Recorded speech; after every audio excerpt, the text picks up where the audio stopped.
Hey guys, Assalamualaikum warahmatullahi wabarakatuh guys. Kembali lagi Waalaikumsalam bersama warahmatullahi wabarakatuh. kami berdua di obrolan malam bareng dua milenial yang konon kabarnya hidup di negeri antah berantah yang gembar hipah lojinawi tapi kantongnya suka menangis gitu. Guys, ini kali ini karena PDIP sudah oposisi, jadi perhelatan politik ini sudah semakin panas karena PDIP sudah sering marah-marah ya. Entah berapa kali nggak tahu itu semenjak Ganjar memposisikan dirinya akan oposisi ya. Nah, ini dari Kompas TV ya. Jarod PDIP, indikasi abuse of power Pilgub Sumut sudah kelihatan. Hitung berapa kali Jokowi ke Sumut. Tapi ya apapun yang diomongin PDIP kita agak kurang percaya sih kan. Karena kan walaupun begitu kan ketua DPR-nya dia ya tinggal panggil aja kalau memang nggak suka gitu. Nah, ini dari Kompas TV ya. Partai Demokrasi Indonesia Perjuangan PDIP mencermati ada indikasi abuse of power atau penyalahgunaan kekuasaan oleh Presiden Joko Widodo yang belakangan ini kerap mendatangi Sumatera Utara ya. Untuk diketahui Sumatera Utara akan melakukan pemilihan gubernur dan dikabarkan menantu Presiden Jokowi Bobi Nasution ikut dalam kontestasi. Oh, demi sang menantu memang betul. Hal tersebut disampaikan oleh Ketua DPP PDI Perjuangan Jarod Saiful Hidayat dalam Sapa Indonesia Pagi ya. Indikasi itu sudah mulai kelihatan. Ini contoh coba dihitung. Sudah berapa kali Pak Jokowi ke Sumatera Utara, keliling Sumatera Utara ya. Nah, oleh karena itu Jarod pun mengingatkan kepada Presiden Jokowi untuk tetap adil dan jujur meskipun Pilgub Sumut diikuti oleh menantunya. Jadi apa saja yang dilakukan boleh tidak, boleh Presiden boleh kemana saja untuk melayani rakyatnya, tapi Presiden juga harus adil dan harus jujur. Kalau memang bersaing meskipun itu penantunya, menantu saya misalkan, ya biarkan dia bersaing secara jujur dan fair, ujar Jarod. Dan saya pikir kita harus menghormati proses-proses demokrasi yang baik. Pengalaman pemilu yang kemarin, Februari kemarin itu pengalaman terburuk karena itu demokrasi yang paling brutal, yang paling buruk. Banyak pengamat mengatakan seperti itu dan itu dilakukan oleh banyak sekali kecurangan-kecurangan. Ya. Bukan hanya itu, Jarod juga menilai pemenang terpilih Pilpres 2024 berkali-kali melakukan pelanggaran. Hal itu tercermin dalam putusan pelanggaran etik MK-MK ya, kemudian pelanggaran etik KPU hingga putusan dissenting opinion di Mahkamah Konstitusi ya. Ini adalah sejarah perpolitikan Indonesia. Pilpres terpilih itu berkali-kali melakukan pelanggaran etik di MK, pelanggaran etik di KPU, kemudian ada dissenting opinion pada saat putusan Mahkamah Konstitusi tentang sengketa pemilu baru kali ini ya. Oleh sebab itu rakyat semua melihat jangan sampai terjadi lagi pada saat pilkada dimanapun juga bukan hanya di Sumatera Utara. Ya kan nggak ada masalah gitu loh ya, namanya penguasa mau gimana juga kan ente juga yang menghadirkan atau mengantarkan kursi ke kerajaannya seorang Jokowi dan beserta keluarganya gitu.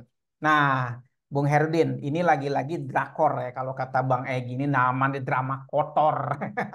Drama kotor yang nggak pernah usai yang dijalanin oleh ya nah Jokowi atau antek-anteknya atau mungkin bahkan PDIP juga ya memerankan itu. Gimana Bung Herudin nyikapinnya?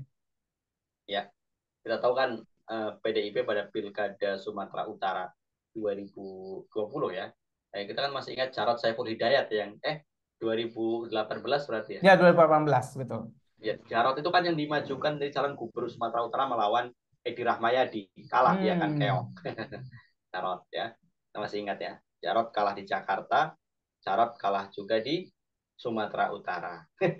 Di Jakarta bersama Ahok ya sebagai calon Ya wakil betul betul gubernur betul. kalah, kemudian dipindahkan ke Sumatera Utara, ya kalah juga ternyata Setelah kalah di melawan Edi DKI, Rahmayadi. kemudian Anies menang kan, mengantara kursi ke Ya, gubernur jadi memang DKI. Sumatera Utara kan ini memang salah satu lumbung suara PDIP, ya suara PDIP di DPRD Hmm. Sumatera Utara cukup tinggi, ya bahkan mungkin PDIP khawatir ya jika kemudian calon yang nanti didukung itu kalah juga ya. Tapi yang jelas memang Presiden Jokowi berkali-kali melakukan kunjungan ke Sumatera Utara sekaligus dalam rangka meninjau food estate yang ada beberapa di kabupaten di Sumatera Utara seperti di Kabupaten Humbahas ya, Humbang Hasundutan, kemudian juga di Pak Barat dan beberapa kabupaten di Sumatera Utara yang memang ada proyek food estate. Ya, jadi memang di samping kemudian juga mampir ke Medan ya untuk menengok cucu-cucunya, Ya Presiden Jokowi Mhm. ya kan kemarin Lebaran itu kan ke Medan ya untuk menengok Hmm. cucu-cucunya. Karena kan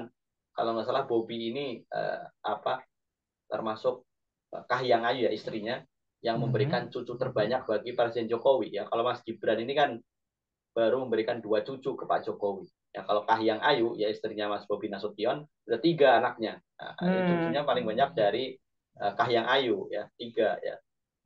Apa Panembahan Al Nahyan, Panembahan Al Saud, sama satu lagi siapa namanya itu ya, Sedah Mirah ya. Dia Hmm. Sedah Mirah ya.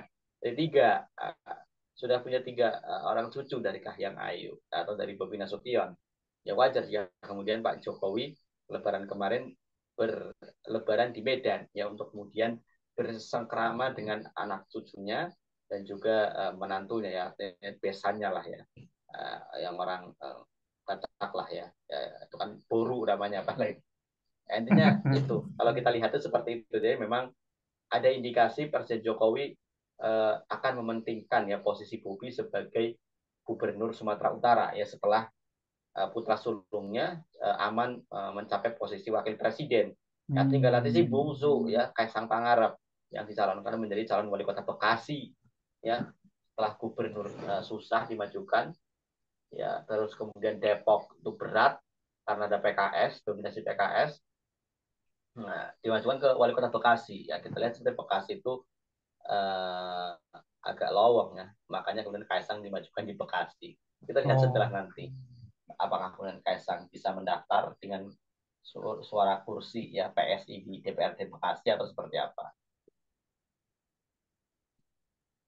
Kira-kira peluangnya si Bobby ini bagaimana, Bung? Setelah dia juga berhasil cawe-cawe dan memenangkan anaknya menuju kursi panas tertinggi ya, yaitu wapres sebagai wapres. Gimana, Bung? Kira-kira Ya, kalau ada peluang kalah nggak? Soalnya ya kalau perlu bagi saya sih ya udah berhasil wapres, ya, kursi wapres tertinggi berhasil ya nggak mungkin kalah, mungkin bisa 99,99% jadi gitu. Gimana, Bung? ya Bobby ini kan lawannya cukup berat ya. Jadi Rahma ini kan paling tidak disebut petahana ya. Dia kan mantan gubernur Sumatera Utara periode sebelumnya. Ya artinya memang Bobby itu bisa mulus atau tidak tergantung sikap DPD Golkar Sumatera Utara ya. Karena sebenarnya DPD Golkar Sumatera Utara menginginkan ketuanya yang dimajukan ya, yakni mantan wakil gubernur Sumatera Utara Musara Jeksah ya, yang kemudian juga disindir ya oleh kader-kader Golkar DPD Sumatera Utara yang mengatakan ada orang yang tiba-tiba menjadi kader dan langsung dimajukan menjadi calon gubernur. Ya padahal mereka sudah punya musyawarah ceksa yang akan dimajukan sebagai calon gubernur. Nah, ini juga Hmm. cukup menarik. Apakah kemudian Bobi bisa melewati tantangan di internal Golkar atau seperti apa? Nah, ini yang menjadi sangat menarik. Tapi kemudian sepertinya Golkar DPP-nya akan lebih memilih Bobi Nasution dibandingkan Musara Ceksa.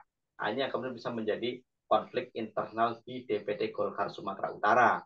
Yang kedua juga tadi, apakah partai-partai lain tertarik mengusung Bobi atau tidak? Ya, jika kemudian rekomendasi Golkar menghadapi ketegangan internal, ya itu yang menjadi catatan pentingnya.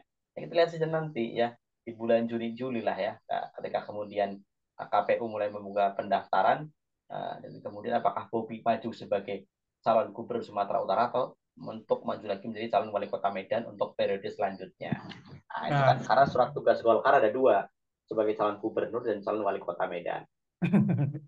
tapi sepertinya rakyat sudah disibukkan setelah pemilu 2024, kemudian dari pilkada serentak di berbagai kota. Tapi akhirnya rakyat sibuk dan lupa bahwa ada satu tompel yang nggak pernah lepas ya, tompel kerusakan yang mengatur negeri ini serusak-rusaknya. Daya rusak luar biasa ya, itu si ijazah palsu yang berkali-kali di sidang nggak mau datang memang, yang itulah memang kalau otaknya hasil goreng-gorong-gorong memang suka susah gitu kalau walaupun dia katanya mengakui akan mentaati hukum tapi nggak juga. Baik, Bung Hayudin ya, kita lihat saja nanti pilkada serentak apakah rakyat sadar bahwa mereka sudah tidak butuh lagi akan hiruk pikuk atau hingar bingarnya demokrasi yang merusak atau mereka tetap akan beruforia, beruforia semu, di mana akan berkeliaran bansos-bansos yang setidaknya mengisi perut mereka sementara, tapi setelah kelar ya hidup mereka akan makin terhimpit dan tertindas. Baik guys, sekian dari kita berdua dari ujung negeri Anta Beranta bersama saya Orang Lembur dan Bung Herudin nih. Sekian, wassalamualaikum warahmatullahi wabarakatuh. Waalaikumsalam warahmatullahi wabarakatuh.